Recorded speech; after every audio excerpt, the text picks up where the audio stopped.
گھر پہنچتے ہی اس نے کہا، بھائی آپ کے باغ کی ساری کھجوریں پتھر بن چکی ہیں، اگر اب اسے نہ سنبھالا گیا تو بہت بڑا نقصان ہوگا۔ اس کا ایک ہی حل ہے، محمد صلی اللہ علیہ وسلم سے معافی مانگو۔ مگر ابو جہل معافی مانگنے والوں میں نہ تھا، وہ ظالم تھا، چالاک تھا۔ اس نے نرمی سے کہا، ٹھیک ہے چلو محمد کے گھر چل کر دیکھتے ہیں۔ پھر وہ نبی صلی اللہ علیہ وسلم کے گھر کی طرف چل پڑا۔ اس وقت نبی اپنے چچا ابو طالب کے ساتھ رہتے تھے۔ جب ابو جہل گھر پہنچا تو ابو طالب اکیلے تھے۔ ابو جہل نے آواز لگائی، اے ابو طالب، کہاں ہے تمہارا بھتیجا محمد؟ وہ بہت بڑا جادوگر ہے، اس نے میری ساری کھجوریں پتھر بنا دیں۔ پھر طنز میں بولا، کہیں کسی پہاڑ کے کنارے کسی شیر یا ریچھ نے اسے کھا تو نہیں لیا؟ یہ سن کر چچا ابو طالب بے چین ہو اٹھے۔ انہوں نے ایک پل بھی دیر نہ کی اور نبی کی تلاش میں نکل پڑے۔ ادھر نبی صلی اللہ علیہ وسلم ایک پہاڑ کے کنارے بیٹھے رو رہے تھے۔ اگر میرے والد زندہ ہوتے تو شاید کوئی میرے ساتھ ایسا سلوک نہ کرتا، میں بہت تنہا ہوں، بہت اکیلا۔ ان کی یہ تنہائی دیکھ کر جنگل کے شیر، ریچھ، ہرن سب وہاں آ گئے اور جیسے ان کے درد کو محسوس کر کے سب رونے لگے۔ شیر کی آنکھیں بھی بھیگ گئیں، وہ کہنے لگا، یا رسول اللہ رحمت العالمین، یہ تھپڑ جیسے ہمیں لگا ہے، آپ اب روئیے نہ، یہ آنسو ہم برداشت نہیں کر پا رہے۔ کچھ ہی لمحوں میں چچا ابو طالب وہاں پہنچ گئے۔ انہوں نے جب یہ منظر دیکھا تو کچھ کہہ نہ سکے، نظارہ اتنا عجیب اور دل کو چھو لینے والا تھا۔ پھر انہوں نے نبی کو سینے سے لگایا اور پوچھا، کس نے تمہیں تکلیف دی میرے لال؟ جب تک میں زندہ ہوں کوئی تمہیں چھو بھی نہیں سکتا۔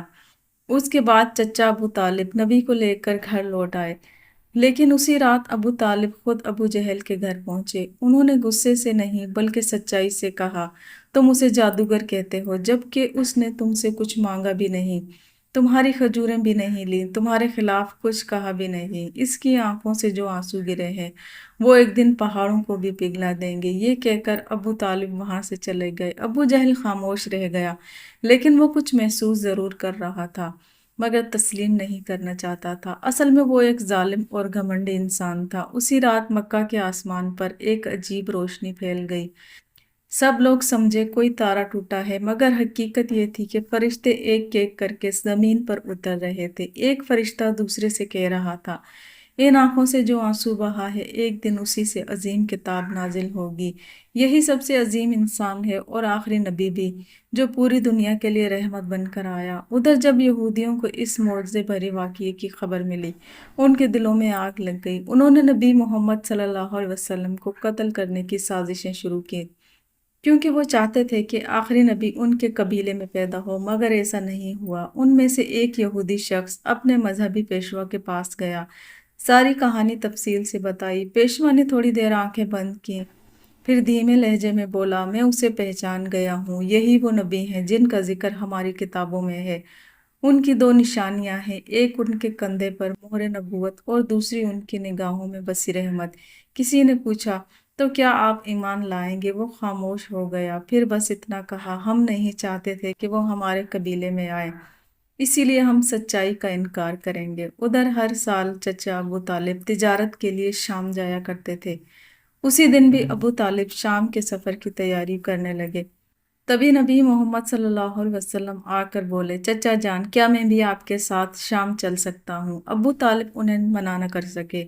اگلے ہی دن وہ دونوں ایک تجارتی قافلے کے ساتھ روانہ ہو گئے۔ کچھ دن سفر کرنے کے بعد قافلہ بصرہ نام کی جگہ پہنچا۔ وہیں پاس میں ایک گرجا گھر تھا جہاں ایک عیسائی عالم پیشوا رہتا تھا۔ وہ اس دور کا سب سے بڑا اور عظیم پادری مانا جاتا تھا۔ جب قافلہ وہاں سے گزرا تو اس عیسائی عالم نے ایک نوجوان کو دیکھا، وہ حیران رہ گیا۔ اس لڑکے کے سر پر ایک بادل کا ٹکڑا سایہ کیے چل رہا تھا، جہاں وہ چلتا بادل بھی اس کے ساتھ چلتا ہے۔ اسے یقین ہو گیا کہ اس قافلے میں ہی آخری زمانے کا نبی موجود ہے۔ فوراً اس نے اپنی کتابیں نکالی، پڑھا دیکھا اور پکی تصدیق کر لی۔ اس نے جلدی سے اپنے ایک آدمی سے کہا، جاؤ اس قافلے کے سارے لوگوں کو یہاں بلا لاؤ، انہیں دعوت پر بلاؤ۔ وہ آدمی گیا اور قافلے والوں سے بولا، بھائیو، ہمارے پیشوا نے آپ سب کو کھانے پر بلایا ہے، برائے کرم قبول کریں۔ سب لوگ اس گرجا گھر میں پہنچے۔ پیشوا نے سب کو اچھی دعوت دی۔ کچھ دیر بعد اس نے ابو طالب سے کہا، اے قافلے کے سردار، لگتا ہے اس بچے کے ماں باپ اب اس دنیا میں نہیں ہیں۔ ابو طالب نے کہا، جی ہاں، آپ صحیح سمجھے، اب اس کی دیکھ بھال میں کر رہا ہوں۔ پیشوا نے سنجیدگی سے کہا، یاد رکھو تمہارا بھتیجا اللہ کا آخری نبی ہے، اسے کبھی اکیلا مت چھوڑنا۔ اگر یہودیوں اور نصاروں کو پتہ چل گیا تو اسے جان سے مارنے کی کوشش کریں گے۔ ابو طالب نے حیرانی سے پوچھا، آپ کو یہ سب کیسے معلوم ہوا؟ پیشوا نے جواب دیا، میں نے ہماری کتابوں میں اس واقعے کی تفصیل پڑھی ہے۔ اب جاؤ اور محمد کو اپنے پاس لے آؤ۔ ابو طالب انہیں لانے روانہ ہوئے۔ تبھی پیشوا نے دیکھا کہ ایک دوسرا قافلہ اس جگہ سے گزر رہا تھا۔ وہ فوراً وہاں پہنچا اور پوچھا، تم لوگ کون ہو؟ کہاں جا رہے ہو؟ انہوں نے جواب دیا، ہم روم کے سپاہی ہیں، ہمارے بادشاہ نے ہمیں بھیجا ہے، کہا گیا ہے آخری نبی دنیا میں آ چکے ہیں اور ہمیں انہیں ڈھونڈ کر ختم کرنا ہے۔ کیا تم اس کے بارے میں کچھ جانتے ہو؟ عیسائی پادری مسکرایا اور بولا، تم لوگ بیکار کوشش کر رہے ہو۔ اگر اللہ نے آخری نبی کو بھیجا ہے تو وہی ان کی حفاظت بھی کرے گا۔ اس دنیا میں کسی میں اتنی طاقت نہیں وہ انہیں نقصان پہنچا سکے، اس لیے تم لوگ واپس روم چلے جاؤ۔ یہ سن کر وہ سپاہی چپ چاپ لوٹ گئے۔ دن ایسے ہی بیت گیا۔ رات کو عیسائی پادری نے ابو طالب کو گرجا گھر بلایا اور کہا، اے قافلے کے سردار، دیکھا میری بات سچ نکلی نا؟ یہود اور نصارہ آخری نبی کے پکے دشمن ہیں۔ اگر وہ کسی طرح انہیں مل جائے تو یقیناً جان سے مارنے کی کوشش کریں گے، اس لیے میری مانو، اپنے بھتیجے کو لے کر بیرون ملک مت جاؤ، واپس لوٹ جاؤ۔ اگلے دن ابو طالب نے سفر چھوڑنے کا فیصلہ کر لیا اور قافلہ وطن کی طرف لوٹ پڑا۔ کچھ دور ہی گئے تھے کہ اگلے دن راستے میں انہیں ایک گھوڑا نظر آیا، لیکن وہاں کوئی انسان نہیں تھا۔ آگے جا کر دیکھا تو ایک آدمی مرنے کے قریب پڑا ہوا تھا۔ دراصل وہ ایک یہودی تھا جو کبھی نبی کو مارنے آیا تھا، لیکن آج وہی نبی صلی اللہ علیہ وسلم اپنے ہاتھوں سے اسے پانی پلا کر اس کی جان بچا رہے تھے۔ پھر اسے ساتھ لے کر قافلہ آگے بڑھا۔ چلتے چلتے وہ ایک سمندر کے کنارے پہنچے جہاں مچھیرے آباد تھے۔ قافلہ وہیں آرام کے لیے رکا، مگر وہ مچھیرے بت پرست تھے اور گہرے اندھی عقیدت میں ڈوبے ہوئے تھے۔ ابو طالب وہاں پہنچے جہاں کچھ لوگ بتوں کے سامنے جھکے ہوئے تھے۔ انہوں نے ایک سے پوچھا، بھائی تم لوگ اس طرح بتوں کی پوجا کیوں کر رہے ہو؟ اس نے جواب دیا، کئی دن سے ہمارے جال میں مچھلیاں نہیں آ رہی، اس لیے سمندر کے دیوتا کو خوش کرنے کے لیے ہم یہ پوجا کر رہے ہیں۔ ادھر نبی کریم صلی اللہ علیہ وسلم نے دیکھا کہ ایک بڑی مورتی کے پاس ایک عورت اس کا بچہ زنجیروں سے بندھے ہوئے ہیں، انہیں قربانی کے لیے باندھ دیا گیا تھا۔ مچھیرے یہ مانتے تھے ایسا کرنے سے دیوتا خوش ہوگا اور مچھلیاں واپس آ جائیں گی۔ تب نبی کریم صلی اللہ علیہ وسلم آہستہ سے وہاں پہنچے اور ماں بیٹے کو زنجیروں سے آزاد کر دیا۔ اسی لمحے ایک مچھیرے نے آ کر گھبراہٹ میں کہا، جنہیں قربانی کے لیے باندھا گیا تھا انہیں کوئی بچہ آزاد کر گیا ہے۔ یہ سن کر سب لوگ غصے میں نبی کو پکڑنے کے لیے دوڑے۔ ابو طالب انہیں روکنے کے لیے آگے بڑھے۔ اسی وقت سب کی آنکھوں نے ایک عجیب منظر دیکھا کہ بڑی مورتی خود بخود گر کر ٹوٹ گئی، سمندر میں زبردست لہریں اٹھنے لگیں اور مچھلیوں کی بھرمار اوپر آ گئی۔